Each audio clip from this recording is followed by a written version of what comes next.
What's up, and welcome to The Frequency. I'm your host, Dee Barnes, and today we're going to tackle a subject that is very dear to me. We're talking about the stereotype of the strong Black woman. Now, when you hear that, you think the strong Black woman, you think that she can handle any and everything. It's this myth that we are the superheroes, that we are the mules of the world. Well, this book that I just read by this incredible writer puts that to the test and talks about it and breaks it down thoroughly. It's called Ride or Die, a feminist manifesto for the well-being of a Black woman. And I have the writer here with us, professor of sociology, writer, and she had things in Essence and Ebony and New York Times. But this book right here is what we're going to get into. As you can see, I've already have like pages marked and everything. So I want to bring in my guest, Shanita Hubbard. What's up, sis? Thank you for having me. I'm going to try very hard not to fangirl because I am such a fan and so honored to be here, but I'm going to try to keep it together. No, I'm trying to keep it together because reading this book was healing. And I really want to thank you because this really touched down deep parts that we're getting ready to break down anyway. But I want people to know about you in particular because I just want the audience to know who you are and what led you to writing this book. So tell me a little bit about your background. Well, thank you. I'm excited to be here. So yes, as you said in the introduction, I'm actually a sociology instructor. and a writer. I actually teach at a writing class that I created right now at the University of Toronto called The Business of Writing. I'm also a former clinician. I used to be a therapist for 6 years, and right now I just consult for I consult for a company. So other therapists will send me their treatment plans, and I'll help them create it or whatever. So I'm just a consultant. I'm not seeing clients right now. But my most biggest accomplishment that I'm most proud of is just the mom of a really incredible Black daughter. She's amazing. That's my biggest accomplishment. Yes, yes. Being a mom is definitely, I mean, I'm a mom too, and I have two daughters, a millennial and a Gen Z, a non binary Gen Z. And so I'm definitely going to suggest that they both read this book because I think it'll open them up to a better understanding of themselves and the world around them. That's a lot what I got from it. You grew up in New York? Yep, I'm from Yonkers. Yonkers. Okay. Okay. So, Yeah. you know, I have to get into the hip hop because you have weaved that into the narrative of your book. So tell me about growing up in Yonkers and when you first discovered hip hop. Oh, I love that question. I don't know how to answer that, right? Because the hip hop always was like it was just always in my life. It's not. I remember just being little. I grew up with only brothers, and I'm the youngest of my brothers. So we were, not very rich. We were poor, and I remember us living in the projects at one point, and we only had like one TV to share. It wasn't like it is now, where everybody has their own TV and smartphone.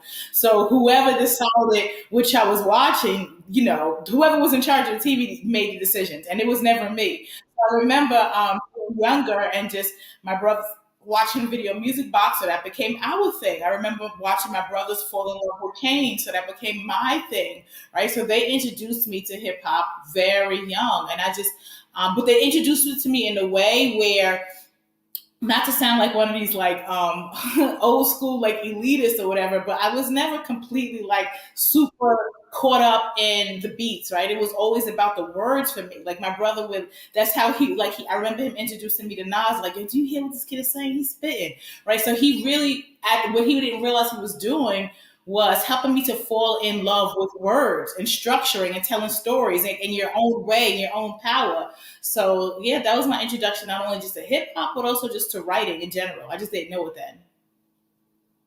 Okay, yeah, I want to get into your introduction to writing, but I want to backtrack a little bit because all of the artists you named were men. When did you Hmm. first discover female rappers, women in hip hop? When were And you that is exposed to actually that's a really good point. I fell in love through what hip hop and Black literature and Black writing, all through the eyes of men. So I always it? gravitated Right. towards men, right? And not even just in my artists, but in terms of the writers that I chose. Like, and then so it wasn't until maybe college where I started to kind of unpack that and Mhm. reject some of it and just kind of think differently about it. That I Right. start gravitating to it. I think one of the first female MCs that I just went like super crazy and fell hell over heels in love with was Lauren Hill. Right. Which made me break out my shirt after after reading the book, you know what I mean? So what are some of the writers that you gravitated to? You mentioned When I was younger, some I of the used to work. read. When I was younger, I used to read Donald Goines. I don't even know if the kids even Right. remember him. So I remember, like, yeah, when I was younger, when I would love Donald Goines, but then when I got into college, I think who did I fall in love with first? Omar Tyree, Terry McMillan, Zane. Hmm. I ain't had no business probably reading Zane, but Zane, Right, right, Kim right, Ross and right. Roby. I fell in love with a lot of like poetry, like Nikki Giovanni, Sonia Mm-hmm. Sanchez. Mm. Terry McMillan was actually the first writer that I stood in line to get my book signed. Like that was like I read that book so many times, and I love Alice Walker too. I Oh really love, yes. the color. Did you still have the book with the signature? Yes, I do. Oh, good, I good, do. good. I do. I know, and I can't believe it. And it was so many of us too. It was so many of us in line, and it was a small black bookstore in Los Angeles that's no longer here. But it was an experience I'll always treasure. But what made you want to be a writer? I've always loved, I didn't even realize that I had a talent for writing. I know that I enjoy doing it, right? Um, I know that I enjoy doing it. And I remember like all through schools, my teachers would never say things like, oh, this is a really, well written essay. They would say things like, did your mom help you with this? Always implying that it wasn't me, that they couldn't possibly. And it wasn't actually, of course, it wasn't actually into, I went to college and I went to an HBCU, and one of my professors was like, you're a great writer. So she actually like lit that spark in me. Really? So that's what hmm inspired you. Did you know you wanted to be, an author or a journalist? I know I not at first. I just know I wanted to write, and honestly, I had this passion, this dream. But like all of us, right?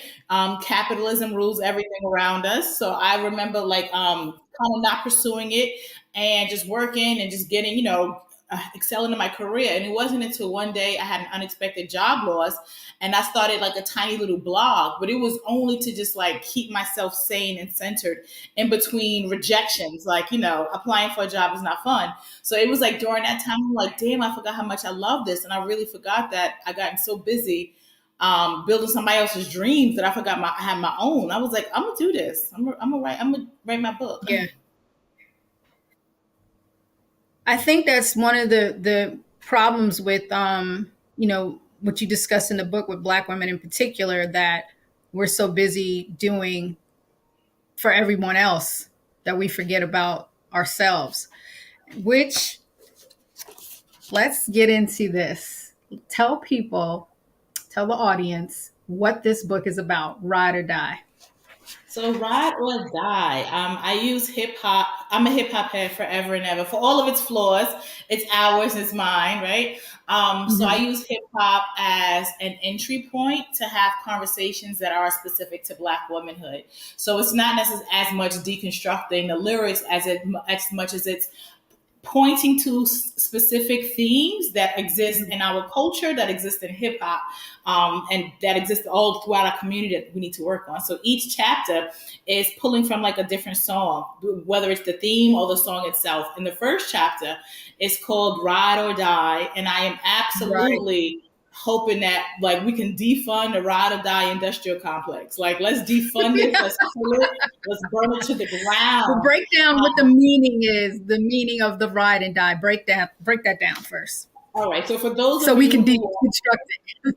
let me tell you something. So I mentioned I was doing a talk at a college a couple of weeks ago. So it was a bunch of college students there. So I was like, "Do you guys?" I asked the audience if they was familiar with the song. Girl, everybody was like, "Oh, my mom listened to it. I think she told me about them doing verses." I was like, "Oh my gosh, baby, Wow. y'all never heard of the locks?" Okay, that's fine. So Mhm. I was like, so let me rewind. So for those of you who may be a bit too young to know who about this song, it came out in the early 2000s, and they didn't start the concept of a ride or die chick. Like it Right. existed, right? So a ride or die chick is someone that gives everything of herself in her relationship and her community. She's not even seeking reciprocity, right? She's doing it just because she thinks, that's how she's supposed to show up, and she's doing it for these quote unquote rewards. Like in a relationship, she goes above and beyond, bends over backwards, and be the absolute most, so you can get the coveted that title of whether it's wifey or ride or die chick, or just that's how she genuinely believes that she's supposed to show her love through her labor. And that's how Right. she met. And she does the same thing at work, right? You know her at work because she's a sister that says things like, girl, I've been at this job 5 years and I ain't never take a day off yet, as if this type of Oh, labor is a badge of honor, right? So she operates like that all across the sector. So the first chapter is really breaking down why that's harmful for us. And it's not just about me not liking this song, right? And it's not just right. about me not liking this. pulled in the data, right? There's brilliant sociologists that did the work to show how this is concept of weathering, right? Where we talk about how racism has physical implications of our bodies, but there's also Right. data to support that we are just like we live on an intersection of race and gender, right? Racism and sexism. It's the same thing is true. So there is a lot of data that documents that when we operate like this in this strong Black woman trope, I got it, I'm gonna show up and show out for everybody but myself, it physically erodes our bodies. So this is a really unhealthy concept that I want us to demolish. And then the rest of the chapters are other areas. Now, so the goal is like, okay, we finished with that ride or die ish. We know why that's not good. We done with that, right? In chapter 1. And then the rest of the book are other things that I want us to focus on as Black women. Wait. Let's take a break. When we come back, we're gonna talk about the things that we as Black women should focus on. We'll be back. The Frequency right here on the Black Star Network.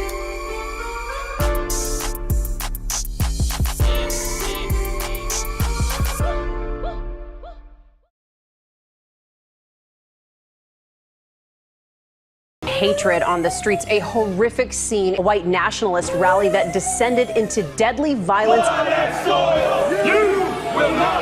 White people are losing their damn minds.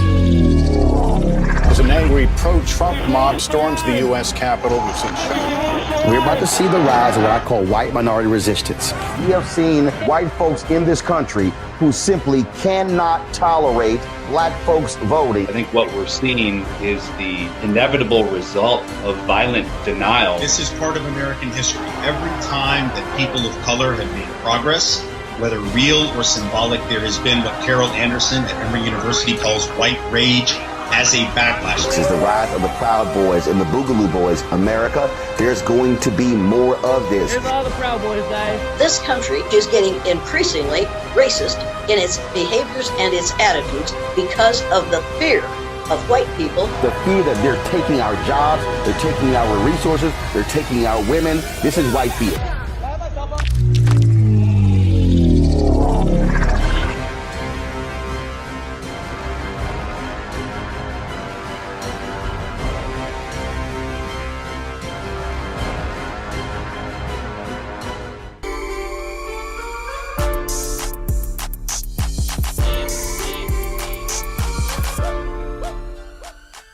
Back right here in the Frequency with my guest, Shanita Hubbard. We're getting into the strong Black woman trope and how it relates in her book that she wrote, Ride or Die Chick. So we just broke down Ride or Die, what the meaning is. Let's talk about strong Black woman, because in going back to your first chapter, I want to get into what you said, which I thought was amazing, that hip hop didn't create the problem, but it certainly amplified the message that's harming Black women. So let's talk about what's harming Black women in this stereotype. There's this narrative and this expectation in our community, not even in our community, right? Just in the world, in America, in the world, right? Where we save the whole entire world. We saw this in politics around the election. Like, you know, obviously we vote within our best interest. We do the groundwork. Right. We are going to go out and we're going to do some organizing because we do this for ourselves, not out of a sense of for most part. For most of us, it's not out of a sense of patriotism, but we know that we rescue ourselves. And a lot of times the world rewards this, not with assistance, not with more financial compensation, right? But more labor. Oh, this is wonderful, right? It becomes more labor. And that's not, and this is it's almost like the world expects us to be the mule. Save this racist country from itself, Black woman. Thank you. That's all you get in return, if that, right? And the expectations is for us to operate like that everywhere. If we think about the pillars of our communities, like I was raised in a Black church, so I'm not speaking from an outsider. Who's running the Black church? Not who's getting paid to run it, but who's running this? Like, we're everywhere. Who's running our communities? Who's running our non-for-profits, right? It's Big Mama and them, it's your aunties, it's you, it's your grandma, it's me, you, and your auntie too, right? But there's nothing wrong with pouring out for our community, but we have to, I wanted us to pause in this book, right? And language is important. And we have grown up being called the strong Black woman, right? And our brothers, if you remember from like the 80s and the 90s, the title they got was endangered Black man, right? So when you hear that something is endangered, your first inclination is to do what? Protect, right? And who is it that should protect? Protect it. Right. So when you hear about someone is so strong, who comes for the strong one, right? Who comes to kind of check on it? So now we have a community where half of us are endangered and the other half are strong, right? So that sends this the message and the signal that you're okay.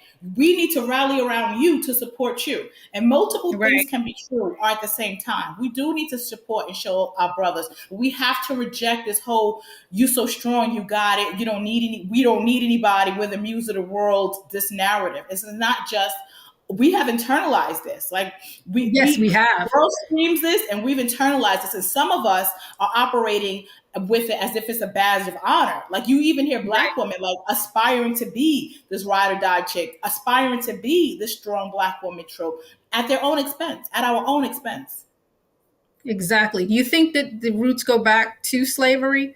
There was, someone in your book that kept mentioning slavery, and I laughed because I thought about myself, slavery. Like, do you think that it started from back then? Well, as you know, in slavery, none of us were human, right? We were raped and beat and just like done whatever to our bodies. And do I think there's some implication that goes to that? Of course. Like we were seen as work mules, just like our brothers were seen as work mules, and we were also sexualized. So you have generation, we're talking about 400 years of work, sexualized work mules, conditioning. That's some deep rooted conditioning. So of course. Yeah, I was thinking about that a lot too, and I figured that that's where, because I was trying to figure out what's the origins of that. When did it all start that the black women were this, super being, super strength, and that they should be rewarded with more labor. I was trying to figure out, well, where did that come from? And then we are conditioned to like, yes, take on more, to the fact that we're not even aware of the damage that is doing to us physically, mentally, emotionally, spiritually. You bring up some points in the book. I'm sorry, say it again. I know, I was agreeing with you. I was thinking, I was like, yep, I was following your train of thought. Yes, because I've seen it. And like you said, it's generational too. Like I've seen it with my grandmother. I've seen it with my mother. I mean, my mom was the epitome of the strong Black. And I think every Black woman thinks their mom is the epitome of strong Black woman, single mom, raising kids, doing it all on her own, working, full time. We were latchkey kids. I grew up in New York too. So I was responsible, from my little brother. We'd come home and, we had chores and homework and all this stuff, but we'd be in the house by ourselves. And I think that's when I started to take on the strong Black woman, because I had to be responsible for my siblings, and make sure that things were done, to the expectation of my mom. So when you get to that point where you're like, you're taking it on and taking it on and taking it on, it becomes like we were saying, a condition. It becomes something that's ingrained in you. And then we pass it down to our daughters. Like, how do we recognize those triggers for trauma? I think we have to first start, because it is trauma. It is. And it's also, it's in recognition, right? And the first part of it is like, it's great that we can have this conversation. We recognize it, but we also have to pinpoint it when it manifests in other ways that we don't necessarily see. For example, like one of my favorite chapters in the book is called 444. And it's about, if you remember when Jay-Z released an album called 444, the title track was 444. And it was this open letter. And the song is this open letter that he wrote to the woman that was in his life. Then it was pretty much an apology. He was saying, I apologize for not showing up for you. And he was saying that, apologize for infidelity. And then he talked, and it was one particular line where he says, it took for my daughter to be born to see the world through through a woman's eyes. And I'm paraphrasing here, right? And when that song came out, we celebrated, myself included. It was like, this is grown man hip hop, right? This is maturity. We get to see Jay-Z going from, I'm just, effing him and leave him because he don't effing need him. Because remember Jay-Z in Song Cry, when he was talking about, he was with a woman who helped him lease a car, and when he had bad credit, he was still cheating on her. And his response was, I was just effing them girls. I was going to get right back. So it is maturing, right?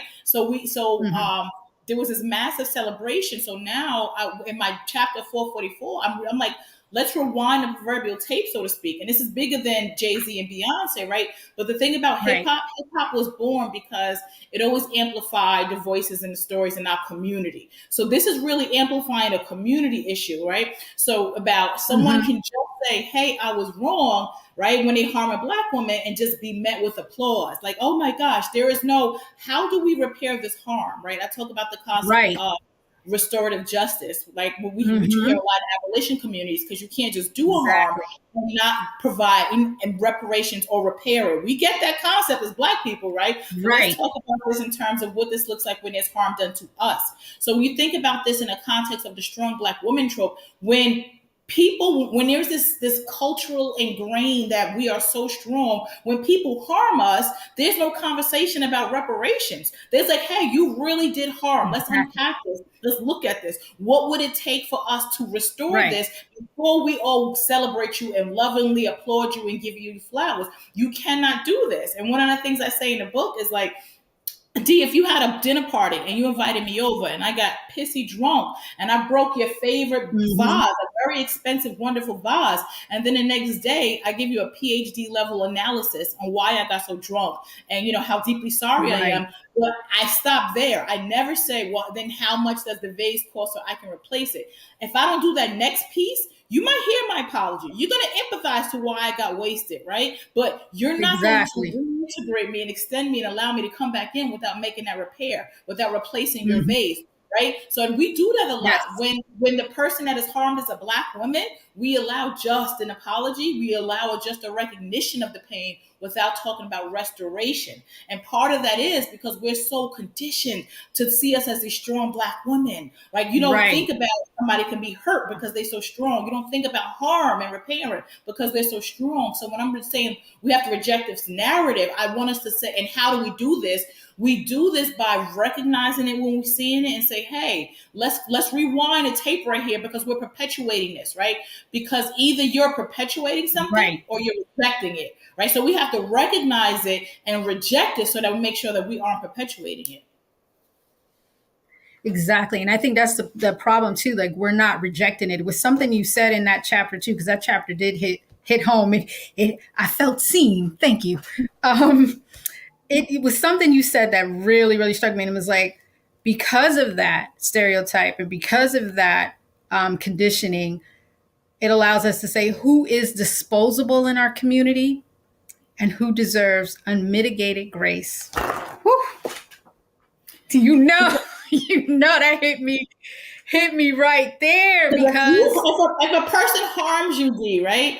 And then it was a very public harm, right? And then this person grows up, maybe they quote unquote grow from that, right? And they get to say, oh, I'm sorry, and that's it. But if there is not a collective demand for like, no, you have to restore what was harmed. You need more than just an apology. You need restoration. You need to repair this harm. You need this peace.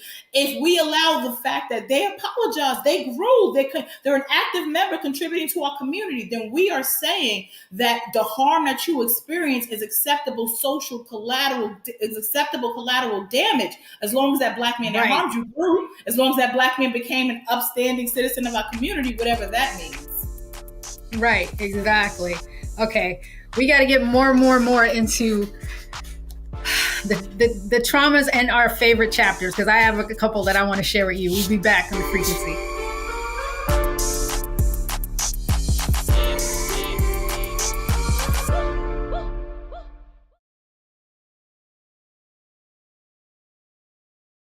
Black Star Network is here. Oh, no punch! I'm real revolutionary right now. Thank you for being the voice of Black America. All momentum we have now, we have to keep this going. The video looks phenomenal. See, there's a difference between Black Star Network and Black-owned media and something like CNN. You can't be Black-owned media and be scared. It's time to be smart. Bring your eyeballs home. You dig?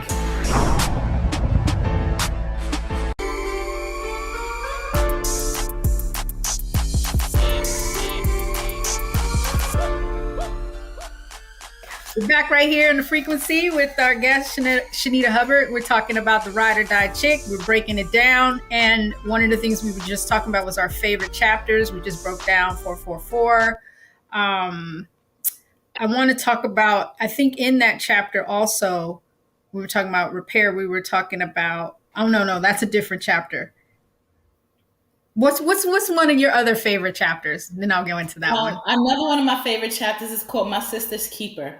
So this particular chapter is, I'm speaking to other fellow cis hetero Black women about how and why we need to do better and show up for our queer sisters, because the bar is set pretty low, right? In terms of what support looks like in our community. As long as, not even just our community, but just for the Black queer community. As long as you're not physically violent, you don't really get called in like you should. So this chapter is a loving call in to us to say, let's talk about the ways that these microaggressions manifest in our relationships with our queer sisters. Let's talk about let me interrupt you about that.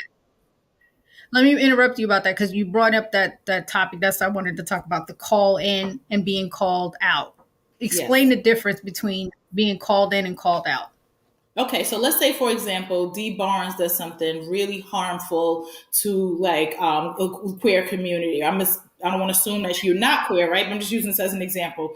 And I'm just like, my gosh, Dee, this is some real trash, harmful stuff. I love Dee. That's my girl. I don't want to drag her all over the place, but she's dead wrong. Let me gently do the equivalent of, come sit at my table, sis, because you was dead wrong. Let me break this down. A teachable moment. A teachable moment. Let's figure out how we're going to get right. Let me help you understand the harm that you caused, right? And I'm intentional because I care about our relationship. Right. It matters to me that you grow, and it matters to me that I preserve our relationship, but it also matters that you're held accountable.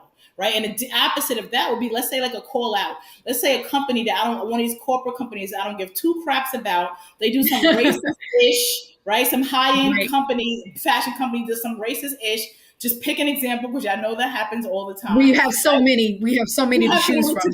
In that instance, I have no concern about maintaining a relationship. I'm not deeply invested in their growth. I'm calling them out.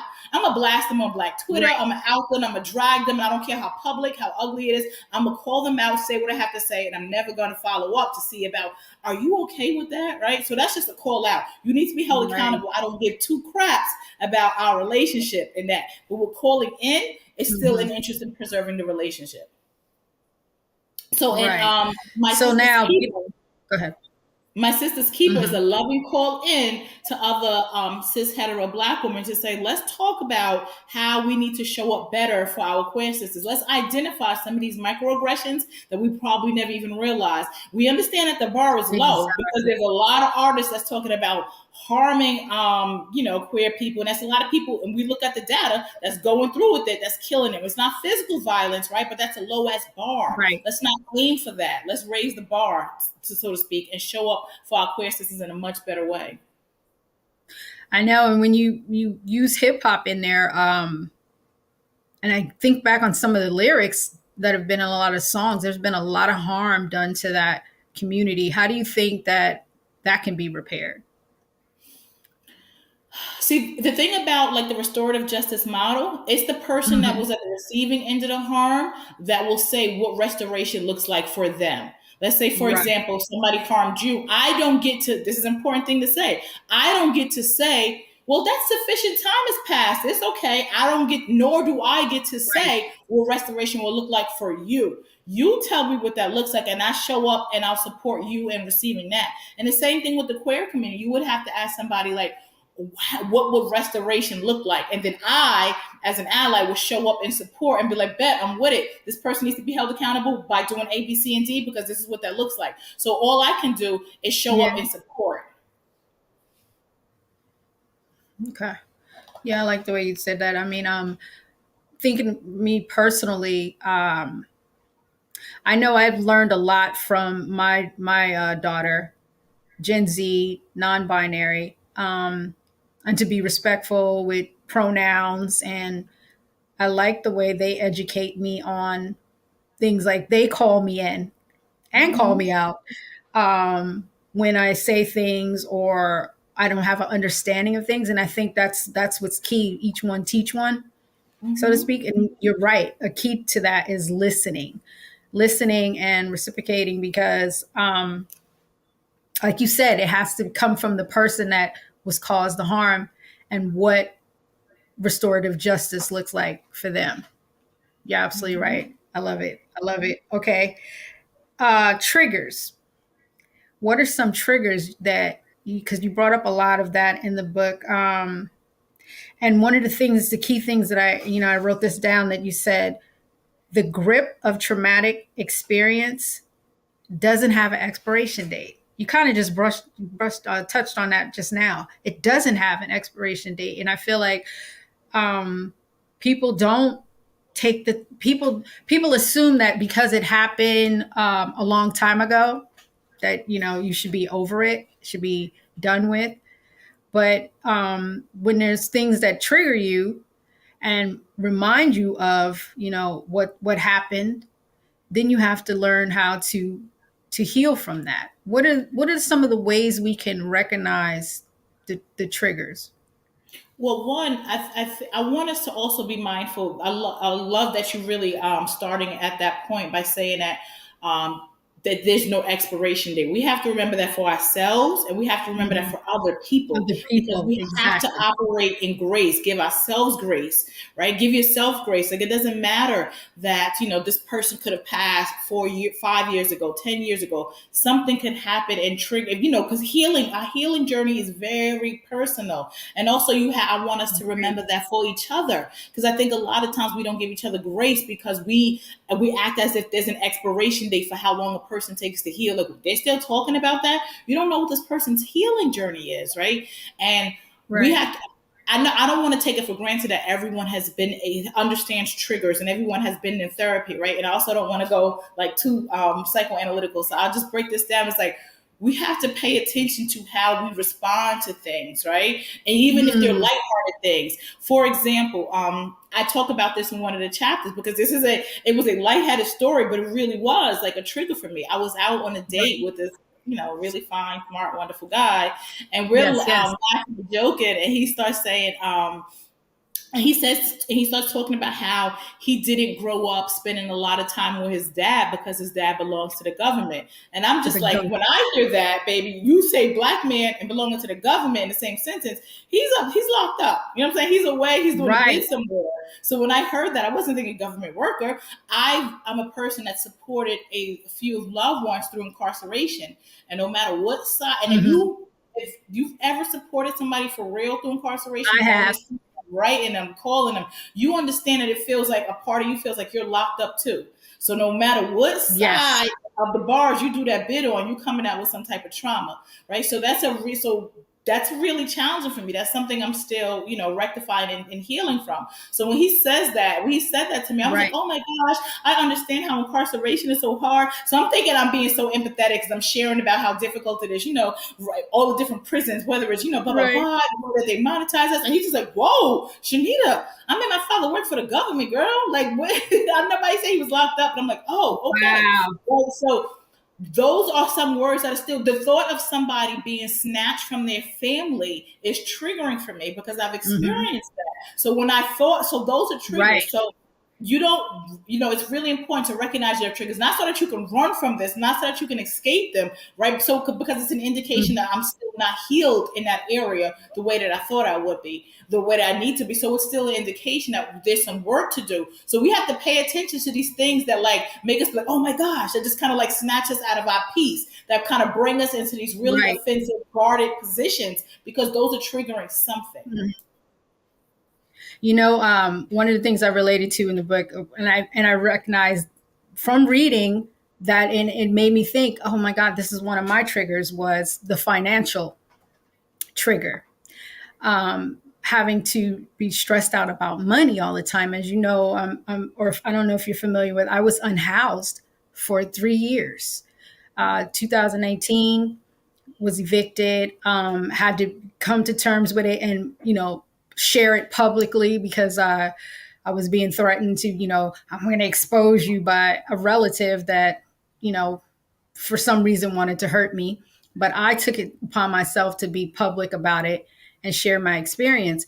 But I noticed that once I got back into, being able to support myself and being able to live like that again, as I was reading your book, I noticed, wow, that's one of the things that triggered me too. I'm taking on all of this and want to do this and trying to figure out, secure the bag so that I never have to be in that position again. Same thing in your book when you talk about the car being gone, because I've had my car repoed, and that trigger when you can't find your car, that panic that you feel. So it's definitely, I think it's a process as you get older, you start to recognize things or pay more attention. I think that's what the key is, paying more attention to things and being intentional.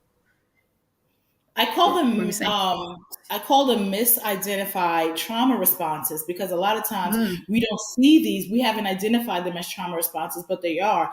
What Dee is talking about, I remember, like, it was over 10 years ago, and I had my car repoed, and still to this day, if you're coming outside of a grocery store and you go to the wrong parking spot, and for me, when that happens, I'm at the wrong parking spot and I see an empty spot, baby, my heart starts racing. I feel like, oh my gosh, I'm back to that moment.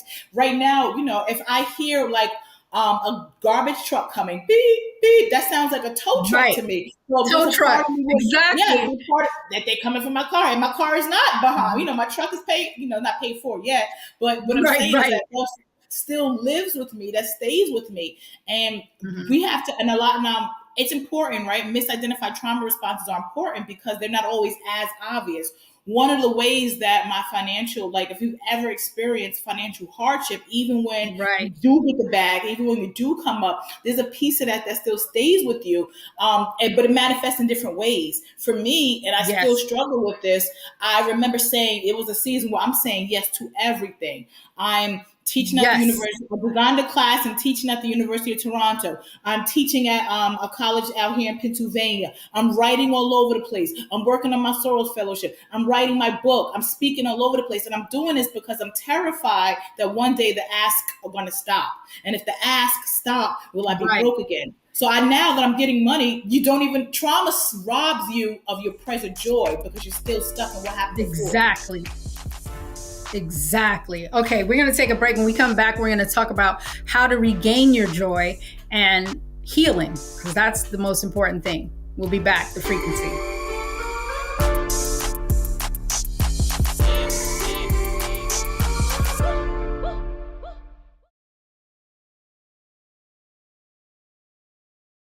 When you talk about blackness and what happens in black culture, we're about covering these things that matter to us, speaking to our issues and concerns. This is a genuine people-powered movement. There's a lot of stuff that we're not getting. You get it, and you spread the word. We wish to plead our own cause.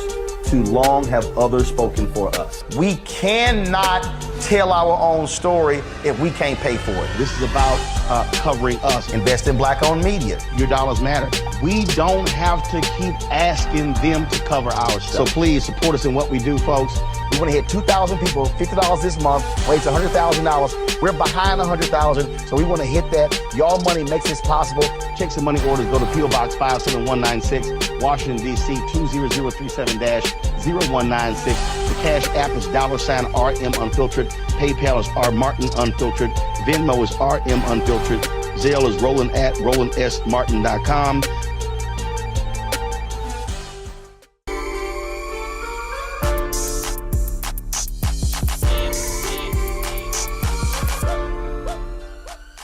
Back right here on The Frequency with my guest, Shanita Hubbard. We're talking about The Ride or Die, her book, The Manifesto, Feminist Manifesto for the Well-Being of Black Women. Okay, so we just talked about trauma. I want to get into how do we find our joy and healing. How do we do that? Because I think that right there really was the essence of the book. It took you through all of the things that, the weight of the world basically on your shoulders, and how to now find balance. Stop taking on all that weight and now find balance? How do we do that? Um, I didn't know if I was going to actually share this story or not, but just to be really transparent and honest, especially because we're talking about healing. This is a really challenging season for me. Like, if I was watching a show and a character was going through this, I would be like, that writer is a bit heavy-handed because they're doing the most now. It's getting unbelievable. Wow. So, like, my book came out November 8th, and then right after, my intro. November 8th when? November 8th last year? Yeah. Okay. So no, it just came out. So my introduction to my book is an ode to Black women, and I literally started off with saying, "Honey, Sadie Olive, her 7 daughters are not to be played with." It's a tribute to my grandmother and my aunts because they are the women who, and my mom, like the women that mean the most to me in this world. Right. So my book came out November 8th. Maybe like 8 days later, my grandmother died. Right the day after her funeral. The day after her funeral, the aunt that helped raise me died. So it was just, so I ended up having to push back like book talks and events because I just was not in a place. Like I had to make a decision, like, even regardless of my past experiences, like, I'm afraid the calls will stop asking. I wasn't okay. I couldn't show up and not be okay. So then, so now we are in February and I just started to kind of feel like myself again. And when my grandmother passed, another one of my aunts was going to move back in her house. So everyone showed up at her house 2 days ago to help her pack and help her move, only to discover a dead body. She passed. And I'm just like, what? So it's been, I'm so sorry, sister. Thank you. So I'm just like, had to think. So my point is, healing is about being honest with where you are and what you need in the moment. Like when it happened in November, I had to cancel everything because I couldn't. Like I just emotionally couldn't. I had to be honest about that.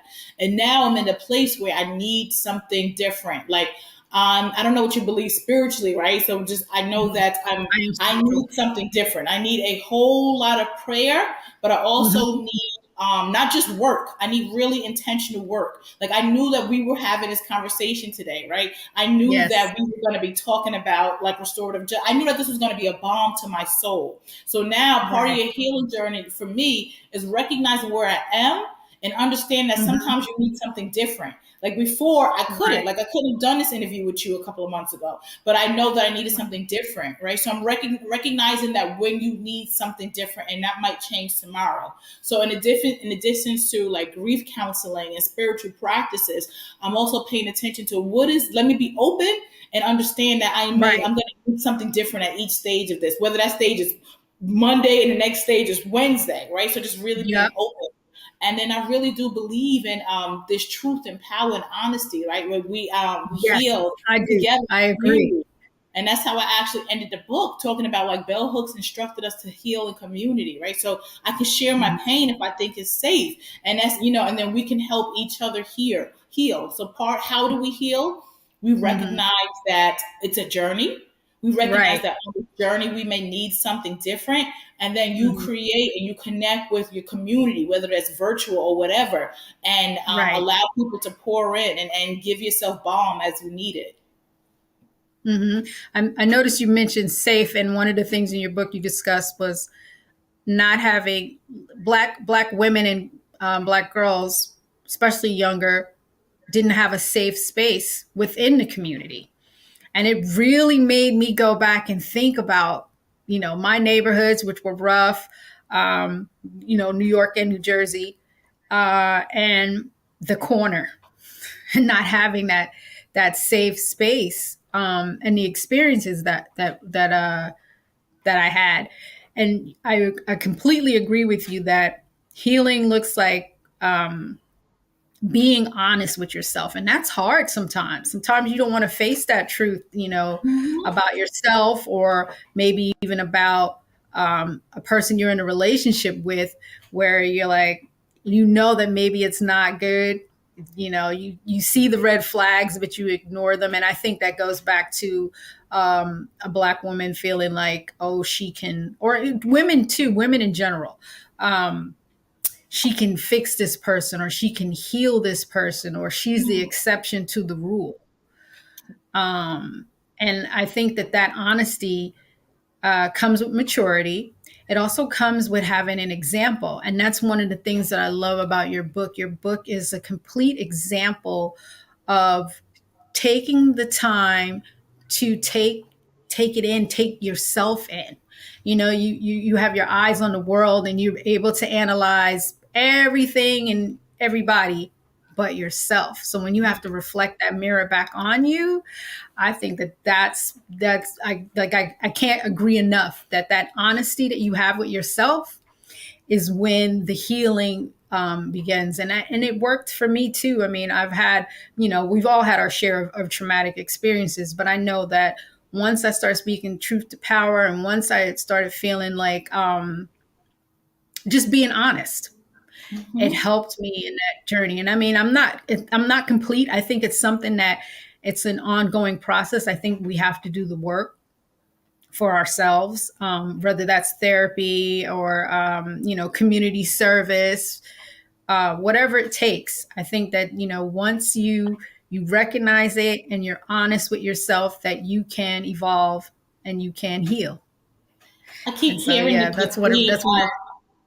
I keep hearing you say like honestly, right? And I think let's just think about sometimes we're reluctant to divest from a harmful situation or a toxic situation because we're waiting on a return from an investment, right? So let's think about it in terms of relationships. There's times where you reach a point where you realize this relationship dynamic, something about this relationship is harmful and it's hurting you, but you done put in 5 years, you done did a bid with this person, you done poured into them financially, eventually you're waiting for a return for this investment. And this is the same thing is true in our careers. There's sometimes we recognize that there's this element in this career or this career path that's toxic for me. I know this because I'm coming home and I can't sleep at night unless I get high because they're stressing me out. I know this because I'm crawling every night. I know, I recognize these signs that this is harmful, but you're waiting for an investment, right?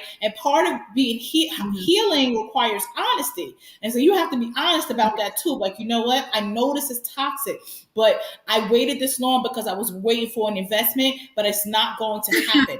You can't heal from whatever you don't face, right? So you have to be honest with yourself and show up for yourself and face it, because if you don't ever face this, you're simply not going to heal. Right. How do you, as a Black woman and as a mother, how do you deal with healing while raising a Black daughter and not passing on those, generational traumas, I should say, or generational patterns to your child? How do you do it? Because I've struggled with it too. I actually invite her in to see me fully as best as I can, because I know that we all go through the stage where we see our mom as Superwoman, right? And then at some point you realize she's not, and there's a little bit of disappointment. And then a lot of times we internalize this Superwoman and we want to be that, but we're not. We're human. Right. So I try to introduce myself as just a human to her. So we have these conversations about areas that I struggle with. Like, for example, when when it's grind season, I'm working all the time. And I'm like, in my mind, I'm doing this so that I can give her a better life, so that she doesn't go through this, right? But then I get so exhausted sometimes, and now I'm snapping.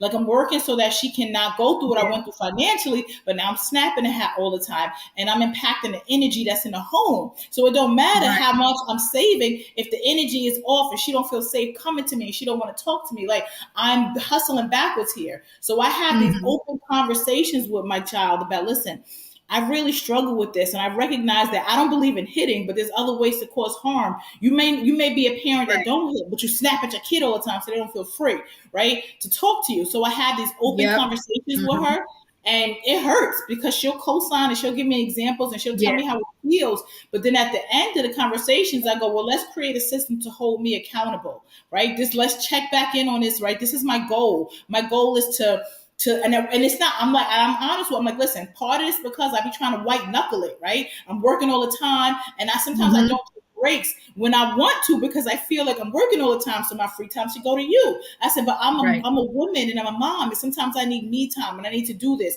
So with that apology came a plan on how I'm going to do better. I'm going to start taking breaks for myself, and I'm going to stop doing this, and I'm going to do that. Good. And also, you tell me when I'm not, and hold me accountable, and let's check in on this weekly. So I have these conversations with her, and I heal in public as much as I can. Like, I'm hurting right now, and I tell her she's hurting. Like, I lost my grandmother, that's her grandmother too, right? So we're both heartbroken. Exactly. So I ask her, like, what do you need today? Do you just need to sleep? Or because I feel like I just need to sleep, but I feel like I'm abandoning you. Let's talk about this, because this didn't come with no blueprint, right? So I heal in public. I create accountability plans, and I show her that I'm human. Ah, that's beautiful. What are your goals for the book? Where do you want to see this book? How do you want to see this book used with women all over the world? I want them to do what years ago. Remember when Chicken Heads Came Home to Roost by Dr. Joan Morgan came out? Yes. When the first time I read that book, there was a chapter that split me open and made me look at myself and really interrogate my own practices, and it made me change and think deeper. I want people to read this, not just for Black women. It's for, of course, I wrote it for Black women, but for anyone that loves and values us. You could. This is the book as a gem for you too. I want people to be honest about their own thoughts and ways that they haven't showed up for themselves and for other Black women, and create a plan of accountability and for yourself and for our community and for us. Right. There it is. Wow, we've covered all of it. I'm telling you, get this as a gift. Give it to all your sister friends. It's amazing. I'm going to read it again because it did for me what you just said. I opened it up and it helped me realize some things about myself. And I want to thank you, give you your virtual flowers. Thank you for, just having the courage to be honest and write this, for us. It's truly amazing. I love how you've taken just, you put the hip hop in it, and because the hip hop was part of it. And I know we're celebrating, the 50th anniversary of hip hop, and we've come a long way, but we have so much more to go. But this book definitely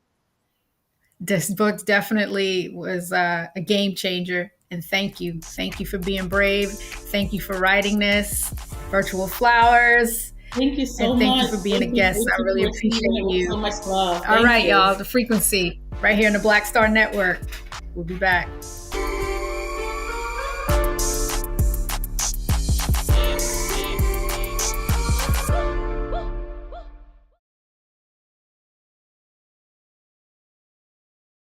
Don't you think it's time to get wealthy?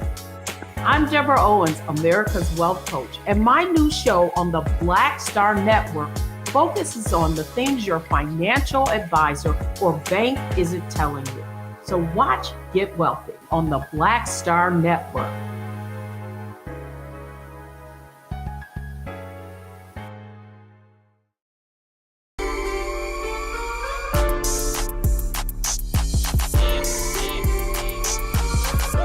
So thank you, everybody, for tuning into The Frequency right here on the Black Star Network. I hope you enjoyed this conversation with our guest, Shanita Hubbard. We're talking about the Ride or Die Chick. We're breaking it down. And thank you for tuning in. We out.